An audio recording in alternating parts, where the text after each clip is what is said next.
Hey guys, Dennis back with a brand new video. So today I'm going to show you how to install a frost-free spigot on your house. And make sure to stick through to the end of the video. I'm going to show you how to make that install look really clean with a vinyl siding mounting block. So if you have vinyl siding on your house, this applies to you. Make sure to watch.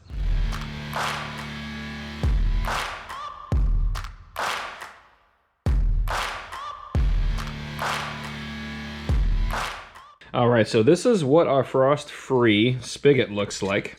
It's a quarter turn, and this is from Prier.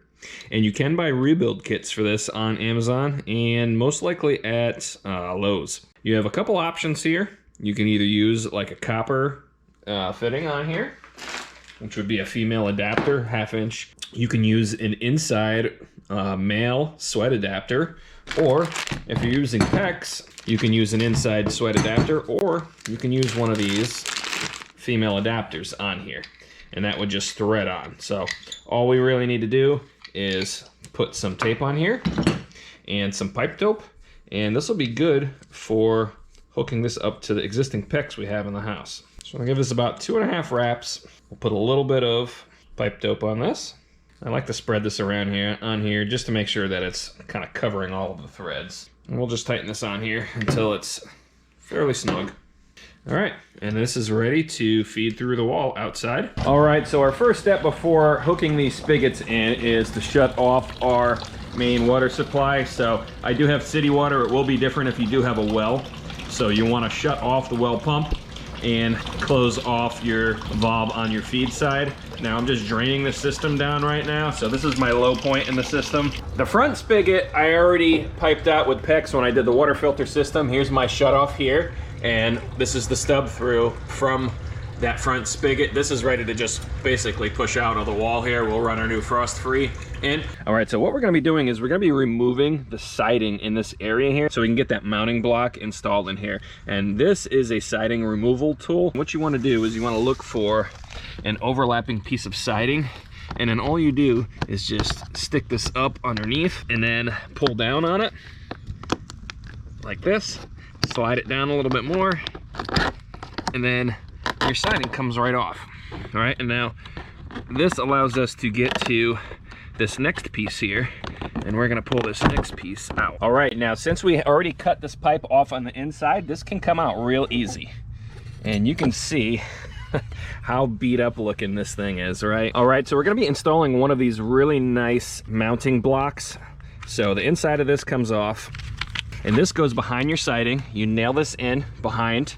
You make like a plunge cut or an opening here, and then after you get the siding back on and this inserted, you mount this outer cover back on, and you have your spigot come through here, and it's a really super clean looking install. Now, one thing you want to keep in mind here, if you're going to use one of these mounting blocks, is the hole is not centered. It's offset on here. So if I go to mount this in here like this, I'm gonna have an issue putting a hose on.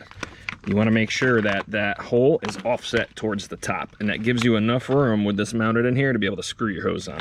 All right, so we need to mark out where this box is gonna go, and I know that 1.5 inches from the center of the hole to either side gives me my outside of this particular trim piece here, and I know it's 2 inches to the top.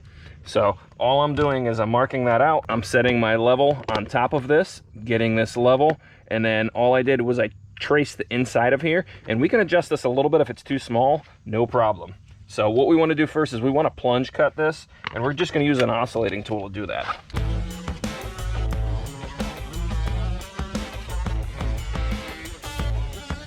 All right, and then what we want to do is we want to make sure this piece fits in the hole. So we're probably going to have to widen it just a little bit, top and bottom, which is okay. You want to be able to take out more after the fact instead of having the opening too large. All right, so now we need to loosen up our siding. I've already got this piece out here. We need to get this piece right here, and we just use our siding removal tool. You just stick that up inside and work your way down. So all we want to do now with the hole offset on the top side, like I mentioned, is we want to get this inside of here.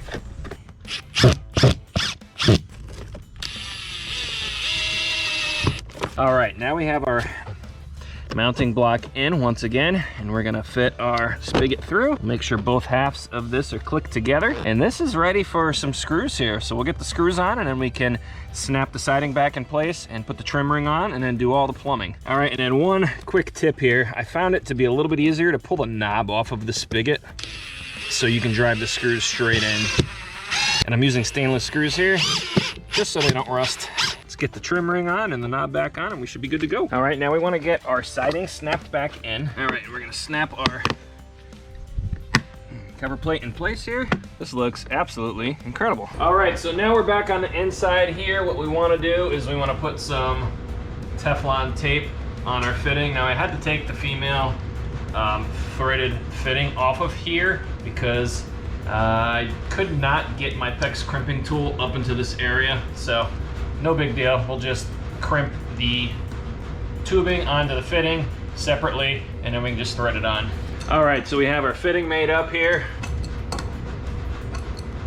And like I said, alternatively, I mean, you can sweat in a copper pipe on this. I'm using PEX. You can also use a copper screw-on female adapter. You can use a male insert for PEX, a male insert for copper. I mean, there's a bunch of different options you can use. This is just what I chose to do.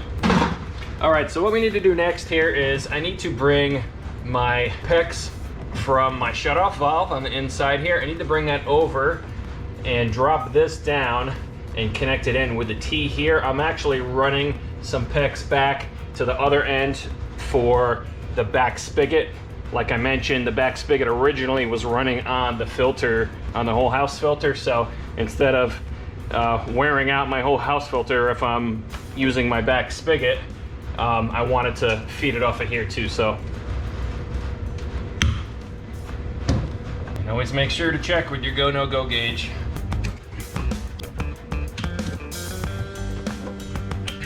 All right, guys, I got the water pressure back on. And we have our shutoff for the winter here. That is turned on. I ran a line all the way to the back side of the house here, and we elbowed off, and you can see the duct seal here too. I'm not sure if I remember to show you guys on the other one, but no leaks. Let's go test out the spigots.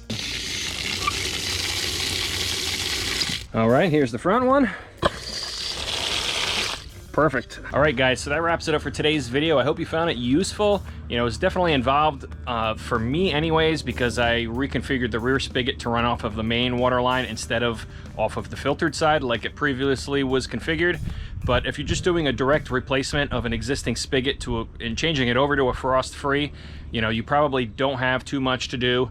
And I hope this helped you out, and if it did, drop a like. Make sure to subscribe. If you have any questions, drop them down in the comments below. I always answer all the comments.